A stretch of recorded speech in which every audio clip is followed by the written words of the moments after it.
Assalamualaikum warahmatullahi wabarakatuh. Apa kabar teman-teman? Semoga teman-teman dalam keadaan sehat dan baik-baik saja ya. Sebelumnya, saya ingin bertanya, apakah teman-teman pernah mendengar tentang pajak? Atau mengenal lebih jauh tentang pajak penghasilan pasal 21? Jika belum, di sini saya akan sedikit menjelaskan mengenai pajak dan pajak penghasilan pasal 21. Mari disimak sampai akhir ya teman-teman, agar teman-teman bisa mengerti tentang pajak penghasilan pasal 21. Sebelum memasuki pembahasan mengenai pajak penghasilan 21, di sini kita akan membahas terlebih dahulu mengenai pengertian pajak. Pajak adalah kontribusi wajib kepada negara yang terutang oleh orang pribadi atau badan yang bersifat memaksa berdasarkan undang-undang, dengan tidak mendapatkan imbalan secara langsung dan digunakan untuk keperluan negara bagi sebesar-besarnya kemakmuran rakyat. Pengertian pajak ini diambil berdasarkan Undang-Undang Nomor 28 Tahun 2007. Dalam pemungutan pajak, terdapat sistem pemungutan. Yang pertama ada Official Assessment System. Official Assessment System adalah suatu sistem pemungutan pajak di mana nominal besarnya pajak ini yang harus dilunasi oleh pajak terutang wajib ditentukan oleh Fiskus. Dalam hal ini, wajib pajak bersifat pasif. Yang kedua ada Self-Assessment System. Self-Assessment System ini adalah suatu sistem pajak di mana wewenang untuk menghitung besarnya pajak oleh wajib pajak ini diserahkan oleh Fiskus kepada wajib pajak yang bersangkutan. Maka dari itu, wajib pajak harus aktif menghitung, menyetor, dan melaporkan kepada kantor pelayanan pajak atau KPP. Sehingga Fiskus hanya bertugas memberikan penerangan serta pengawasan. Untuk sistem pemungutan pajak yang ketiga ada Withholding System. Withholding System adalah sistem pemungutan pajak yang memberikan wewenang kepada pihak ketiga untuk menentukan besarnya pajak yang terutang oleh wajib pajak. Baik teman-teman, selanjutnya kita memasuki pembahasan mengenai pajak penghasilan pasal 21. Untuk pembahasan yang pertama yaitu pengertian pajak penghasilan pasal 21 atau yang biasa disebut dengan PPh pasal 21. PPh pasal 21 adalah pungutan pajak penghasilan berupa gaji, upah, honor, tunjangan, dan pendapatan lain atas nama wajib pajak dan dalam bentuk apapun yang bersangkut paut dengan pekerjaan, jabatan, jasa, dan kegiatan yang sedang dilakukan orang pribadi subjek pajak dalam negeri. Pengertian ini diambil berdasarkan Undang-Undang Peraturan Pemerintah Tahun 2012. Berikut ini merupakan peraturan yang terkait dengan PPh pasal 21. Yang pertama ada Undang-Undang Nomor 7 Tahun 1983. Sebagaimana terakhir telah diubah dengan Undang-Undang Nomor 36 Tahun 2008 tentang perubahan keempat atas UU Nomor 7 tentang pajak penghasilan. Yang kedua, Peraturan Pemerintah Nomor 68/2009 tentang tarif pajak penghasilan pasal 21 atas penghasilan berupa uang pasongan, uang manfaat pensiun, tunjangan hari tua, dan jaminan hari tua yang dibayarkan sekaligus.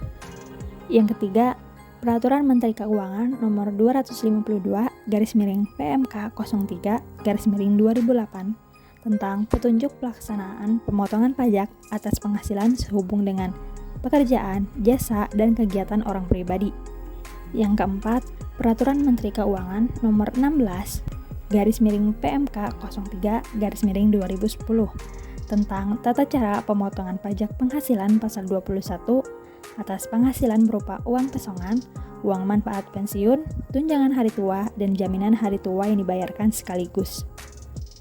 Yang kelima, Peraturan Dirjen Pajak Nomor Per/16/PJ/2016 tentang pedoman teknis tata cara pemotongan, penyetoran, dan pelaporan pajak penghasilan pasal 21 dan atau pajak penghasilan pasal 26 sehubung dengan pekerjaan, jasa, dan kegiatan orang pribadi.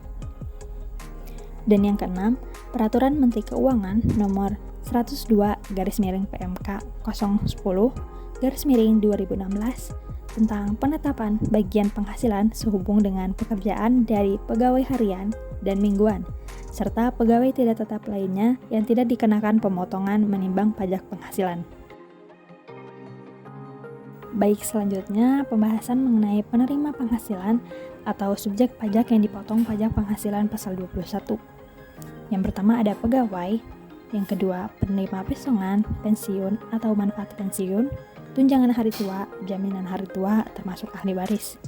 Yang ketiga, bukan pegawai yang menerima atau memperoleh penghasilan sehubung dengan pemberian jasa, seperti tenaga ahli, pemain musik, olahragawan, penasihat, pengajar, pelatih, penceramah, pengarang, peneliti, dan penerjemah, pemberian jasa dalam segala bidang, dan lain-lain. Untuk yang keempat ada anggota Dewan Komisaris atau pengawas yang tidak merangkap sebagai pegawai tetap dalam perusahaan yang sama. Yang kelima ada mantan pegawai, dan yang terakhir peserta kegiatan penerima atau pemeroleh penghasilan dari kepesertaannya dalam suatu kegiatan, seperti peserta perlombaan dalam segala bidang, peserta rapat, konferensi, sidang, peserta atau anggota penyelenggara kegiatan, peserta pendidikan dalam pelatihan, dan peserta kegiatan lainnya. Objek pajak penghasilan pasal 21. Objek pajak penghasilan pasal 21 adalah penghasilan yang dipotong oleh pemotong pajak untuk dikenakan pajak penghasilan pasal 21. Penghasilan yang dipotong pajak penghasilan 21 ini yaitu penghasilan yang diterima atau diperoleh pegawai tetap, baik berupa penghasilan yang bersifat teratur maupun tidak teratur. Penghasilan yang diterima atau diperoleh penerima pensiun secara teratur berupa uang pensiun atau penghasilan sejenisnya. Penghasilan berupa uang pesangon, uang manfaat pensiun, tunjangan hari tua, atau jaminan hari tua yang dibayarkan sekaligus yang pembayarannya melewati jangka waktu 2 tahun sejak pegawai berhenti bekerja. Penghasilan pegawai tidak tetap atau tenaga kerja lepas berupa upah harian, upah mingguan, upah satuan, upah borongan, atau upah yang dibayarkan secara bulanan. Imbalan kepada pegawai antara lain berupa honorium, komisi, fee, atau imbalan sejenisnya dengan nama dan dalam bentuk apapun sebagai imbalan, sehubung dengan jasa yang telah dilakukan. Imbalan kepada peserta kegiatan antara lain berupa uang saku, uang representasi, uang rapat, honorium, hadiah atau penghargaan dengan nama dan dalam bentuk apapun, dan imbalannya sejenis dengan nama apapun. Penghasilan berupa honorium atau imbalan yang bersifat tidak teratur, yang diterima atau diperoleh anggota Dewan Komisaris atau Dewan Pegawai yang tidak merangkap sebagai pegawai tetap pada perusahaan yang sama. Dan yang terakhir ada penghasilan berupa jasa produksi, tantiem, gratifikasi, bonus atau imbalan lain yang bersifat tidak teratur yang diterima atau diperoleh mantan pegawai. Baik teman-teman, selanjutnya ini ada tarif pajak penghasilan pasal 21. Seperti yang teman-teman lihat, berikut ini merupakan tabel perubahan tarif pajak orang pribadi berdasarkan UU HPP yang memperbarui pasal 17 ayat 1 huruf A UU PPH. Pada tabel di sini kita bisa melihat bahwa terdapat perubahan ketentuan.